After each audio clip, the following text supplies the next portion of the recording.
Altane, Yasmin, welcome to my podcast. Hello. Nice to meet you. Hello. But we're friends. What do you mean nice to meet you? Okay, anyways. So have you guys heard of the movie that's going to come out soon called Valentine's Day? No. So- Absolutely not. Basically, it's a movie of a serial killer who goes around and kills couples on Valentine's Day. And Why the fuck is you laughing? It's not funny, bro. They be Bro, I'm killing some happy. people. They be dying out there, man. Guys, Stay safe. killing is wrong. It's wrong. The murderer is wrong, guys. Killing well, people is little wrong. do you know, it actually could be based off of a real events that happened Oh. Where? in the late 1960s and to the early 1970s in USA, Northern California. So this is the story of the Zodiac Killer. The Zodiac Killer was known for mailing messages to regional newspapers in which he threatened killing sprees and bombings if they weren't printed. He included 4 cryptograms or ciphers in his correspondence in which he made himself known as the Zodiac. 2 messages were deciphered, one in 1969 by a couple, the Hardins, and another one was solved in 2020, so 5 years ago. That's recent. He would admit his murders in his messages, and despite being this open, his identity was never found. He was known to kill young couples, beware guys, and male taxi drivers. Now that we know information about the Zodiac Killer, let's go into the confirmed victims. The first victims being a girl named Betty Lou Jensen and a boy named David Faraday. Betty Lou Jensen was 16 when she was killed and was a high school junior at Hogan High School in Vallejo, California. 16. Our That's age. so That's young. my age. Yeah. Damn. She was described as a popular and responsible student known for her outgoing personality and love for art. I know someone like that. You. That's me, actually. Yeah. That's literally you. Betty Lou was considered a dedicated and ambitious individual with dreams of pursuing a career in art. David Faraday was 17 when he was killed and was a senior at Vallejo High School. We're seniors? Yeah, we're Yup. seniors, We but old, not in the bro. American school system. So he was a senior at Vallejo High School where he was well regarded for his quiet, responsible demeanor. He was active in his school community and played in a school band. He was known as a respectful and caring person, especially towards his family and friends. He's a theater kid. He's a theater kid. He's a band kid. Same thing. So Betty Lou and David had recently started dating and reportedly on their first official date when they were murdered. Oh. Their relationship was described as innocent and sweet, with David eager to impress Betty Lou. So cute. So cute. Now let's get into the night of the murder. So they were killed on December 20th, 1968, in a secluded area along Lake Herman Road, just outside of Vallejo, California. The area was well known as the Lover's Lane spot. Aww. Aww. Around 8 p.m., the couple left Betty Lou's home to attend a Christmas concert at Hogan High School. Instead of visiting a friend's house, afterwards they drove to a secluded spot on Lake Herman Road. Between 10:15 and 11 p.m., their car was found parked in a gravel turnout facing the road. Not long after, the Zodiac showed up and shot both teens. No. Despite Betty Lou's attempt to flee, they both died at the crime scene. Oh. That's unfortunate. Wait, so how did they know that Betty Lou tried to escape? Oh, I'll get into that later on. Okay. Here is what the police found on the crime scene. David Faraday was found lying near the right front wheel of his car. He was still alive when he was discovered, but succumbed to his injuries before medical help could have arrived. Betty Lou Jensen, on the other hand, was found face down 28 feet away from the car, indicating that she tried to escape. So she was alive for No, a she while. died. But like she tried to escape. But then the killer shot her. Damn, the aim though. So now let's move on to the second victims, Darlene Ferrin and Michael Majot. Darlene Ferrin was aged 22 and was a well-liked, outgoing waitress at Terry's restaurant in Vallejo. She was married to Dean Ferrin, who worked as a cook at a nearby diner. She was known for her vibrant personality and beauty, and she was really popular in the Vallejo social scene. Darlene had two previous marriages and was rumored to have complicated personal life, including alleged connections to suspicious individuals. Next, we have Mike Mageau. He was aged 19 when he was killed, and he was known for being a shy, quiet young man who worked odd jobs and had recently started dating Darlene. So basically, she was yeah. So she was cheating on her husband with Mike. So streets. they were both found shot on July 4th, 1969, in the parking lot of Blue Rock Springs Park, a popular secluded spot for young couples near Vallejo.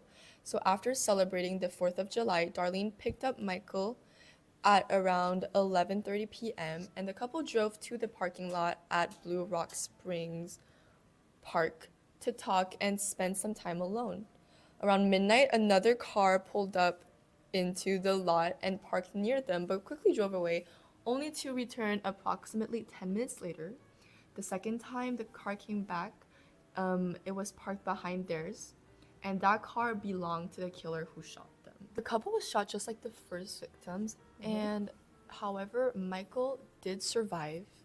Despite his severe injuries, he managed to provide crucial details about the attacker. So approximately 40 minutes after the attack, the Zodiac called the Vallejo Police Department from a payphone to claim responsibility for the shooting. He calmly told the dispatcher, and I quote, "I want to report a double murder. If you go 1 mile east on Columbus Parkway to the public park, you will find kids in a brown car. They were shot with a 9mm Luger. I also killed those kids last year. Goodbye." So referencing that he also killed Betty Lou and David Faraday. Wait, he admitted that. So- He himself? basically admitted it, but Were it was both of the murders in the summer? no. The first murder was in winter on December 20th, Okay. 1968. Okay, But this attack like was 6 months later. yeah, during 4th of But July. why would Oh, he turn okay. himself Ah, the in? 4th of the July. But he called on a unknown phone booth Okay. so that they wouldn't know who Okay. killed. Okay. Okay, that's smart.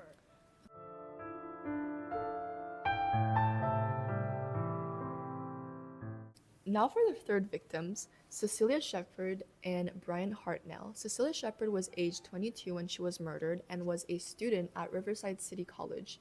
She was described as intelligent, outgoing, and warm-hearted. Brian Hartnell was age 20 at his death and was a pre-law student at Pacific Union College in Angwin, California. He was known for being studious, kind, and level-headed. He and Cecilia had been close friends for a year and were spending the day together catching up. The day of the attack was on September 27th, 1969, a few months after the attack of Darlene and Mike. They were found at a remote area on the shoreline of Lake Berryessa, a popular recreational spot in Napa County. The location was secluded, accessible only by walking down a narrow path. Brian and Cecilia had decided to spend the relaxing afternoon by the lake, and they parked Brian's car in a turnout and walked to the shoreline where they set up a picnic blanket. At around 6:30 p.m., a man approached them after observing them for a long time at a distance. So holding a pistol, the Zodiac claimed to be an escaped convict from Deer Lodge Prison in Montana, stating that he needed money and their car to flee to Mexico. He brought with him some pre-cut lengths of plastic and ordered Cecilia to tie up Brian's wrist. Then the Zodiac tied up Cecilia's wrist himself, ensuring both victims were tightly secured. And Cecilia tied up her so first of all, the Zodiac came and he gave Cecilia the strings for her to tie up Why? Why Brian did she do Why? it? because he wanted to make sure that he wouldn't run away. He basically wanted to see her do But like Yeah, why did she accept, He though? put on a like. because she was scared. He had a gun in his hands. Okay, okay, so he Okay. threatened. them. Yeah, he threatened Okay, them. okay, okay. And then the Zodiac came and tied up Cecilia's hands himself. After the victims were immobilized, the Zodiac pulled out a long knife and began stabbing them repeatedly. So Brian was stabbed 6 times in the back, and Cecilia was stabbed 10 times in the back and in the abdomen. So the killer then walked away casually, leaving the couple to die. And before leaving, he used a black marker to write his cross-circled symbol, the date of the murder, and details of the crime on the door of Brian's car. So after the Zodiac left, Cecilia managed to untie Brian's bindings, and he crawled to a nearby road to seek help. A passing fisherman heard their cries and alerted authorities. Both victims were airlifted, so in an airplane, to a hospital. Brian did survive the attack despite his severe injuries. However, sadly, Cecilia died 2 days later on September 29th because of her injuries. Now, shortly after the attack, the Zodiac called the Napa County Sheriff Office from a payphone again to report the crime. He calmly stated, and I quote, "I want to report a murder. No, a double murder. They are 2 miles north of park headquarters. They were in a white Volkswagen Carman Gia." Does he always like call Yeah. the police? Either he calls the police or sends them a letter. Okay. So that's like his style. That's his like tactic. He wants to flex. That's cool. Yeah. Okay. Yet he was never found. The police traced the call to a payphone at a Napa car wash. Fingerprints were recovered but never matched any of the suspects.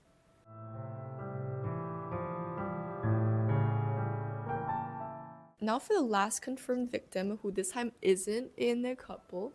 His name was Paul Stein and was aged 29. He was a cab driver working in San Francisco to support himself while studying at San Francisco State University. He was described as a friendly, hardworking, and dependable individual. Originally, he was from Missouri and had moved to California to build a better future for himself. Hold on. Did you say last victim? Hold on. Yeah, that's his last confirmed victim. So the last victim So he's When only was that? When confirmed was to be that? killed. he was murdered on October 11th, 1969. Okay. A few weeks after. Okay, so after that, no more victims. So everything just There- spans for 2 years. There were alleged victims, but they weren't Okay. confirmed with the Confirmed, phone okay. calls or the letters. So it was located at an intersection of Washington and Cherry Streets in the affluent Presidio Heights neighborhood of San Francisco. Paul Stein picked up the Zodiac at a street in downtown San Francisco at approximately 9:45 p.m. Once he was in the cab and the cab stopped at the destination, the passenger, so the Zodiac killer, shot Paul Stein in the head with a handgun, killing him instantly. The killer then took Stein's wallet, his car keys, and a portion of his bloodied shirt. We will explain why after. So the police patrol unit arrived within minutes, but a critical error occurred. A police patrol unit arrived within minutes later, but a critical error occurred. The dispatcher mistakenly described the suspect as a black male rather than a white male, which allowed the killer to slip away. Oh, is it the story when the policeman Yeah. walked across? With Yeah. The, okay, So they alright. saw. So the two officers later reported encountering a white male fitting the Zodiac's exact description on Jackson Street, but they didn't stop him due to the incorrect racial description. So Wait, the Zodiac's black? the Zodiac is a white He's man, white. but one of the dispatchers thought he was a black male, so he gave the orders wrong. So this is like a what if in history. So if the two Okay, policemen yeah, stopped stop, him, okay. we would have known the Damn. Zodiac's identity. That man lucky. Ew. Yeah. So now for the crime scene evidence. First, there is Paul Stein's cab. The cab was parked at the intersection with Stein's body slumped over the driver's seat. The driver's side door, dashboard, and parts of the interior were smeared with his blood. Several fingerprints were recovered from the cab. However, they were only partial, so they have never been directly linked to any of the suspects. Now, 3 days after the murder, the Zodiac sent a letter to the San Francisco Chronicle. The letter included the portion of Paul Stein's bloodied shirt as a proof of the killer's identity, as well as a taunting claim of responsibility stating, "I am the murderer of the taxi driver over by Washington Street and Maple Street last night." The Zodiac also threatened to kill children in that letter, stating that he planned to shoot out tires of the school bus and kill the kiddies coming out one by one of the bus. The Zodiac also stated in one of his letters, so later on, that he had a total of 37 people in his killing spree. However, most of them were never confirmed. The ones we've listed so far are only the confirmed ones, meaning he's personally told the FBI either in a letter or by a phone call. Now let's go into the main theory. So the main suspect, who is a man named Arthur Lee Allen, but we're gonna call him Lee because that's how other people called him. He was a Vallejo resident and a former elementary school teacher, and he was also a convicted child molester. Molester? Molester? Molester. He was, yeah. Come on, it's always like Yeah. that. And he was That's why also, he likes to kill kids so Yes, much. He wants yep. to do things to them afterwards. he was also known to have an interest in cryptography and in Wow. violent fantasies. Now for the evidence against Allen. First, he owned a Zodiac watch. So at that time, there was a really popular watch brand called Zodiac, and Lee did own one of those watches. Okay. Another one would be his statements. So he allegedly told his friends and close ones that he wanted to kill couples and called himself Zodiac before the name appeared in the killer's letters. Yeah. And there's also circumstantial connections. One, he lived in the near location of the Blue Rock Springs and Lake Herman Road, which were both locations of murders. He was also in the vicinity of Lake Berryessa on the day of the attack of Cecilia and Brian. His handwriting was also compared by a handwriting expert who found that Allen's writing was similar but not a match to the Zodiac's letters. Okay. There is also a fit in his timeline, so he was jailed for other crimes during periods when the Zodiac's letters stopped. So when the letters and the phone calls mysteriously stopped, he was in jail at that time. Now there are also evidences against his guilt, first being the DNA. So the DNA profile extracted from the Zodiac's letters did not match Allen's. The fingerprints that were found in Paul Stein's car also didn't match the ones of Allen. And according to multiple handwriting analysis, the handwriting experts officially ruled him out as the Zodiac. So they said that there were similarities between their handwritings, however, it wasn't 100%. Okay. However, handwriting can easily be faked, so that's why this evidence isn't as strong as the other ones. Okay. To this day, this case remains one of the most infamous unsolved mysteries in American criminal history. Despite decades of investigation, speculation, and advancement in forensic science, the true identity of the Zodiac killer has never been definitely determined, which is honestly a shame because the victims of this case will never seem to obtain justice, and this case will never find the answers to its multiple questions. Okay, I'm already done, guys. There's like a bit more. That's all? Yeah. Damn, Danny. Okay, wait, no, wait, guys, there's a conclusion. I'm not done. Guys, there's a conclusion. Guys.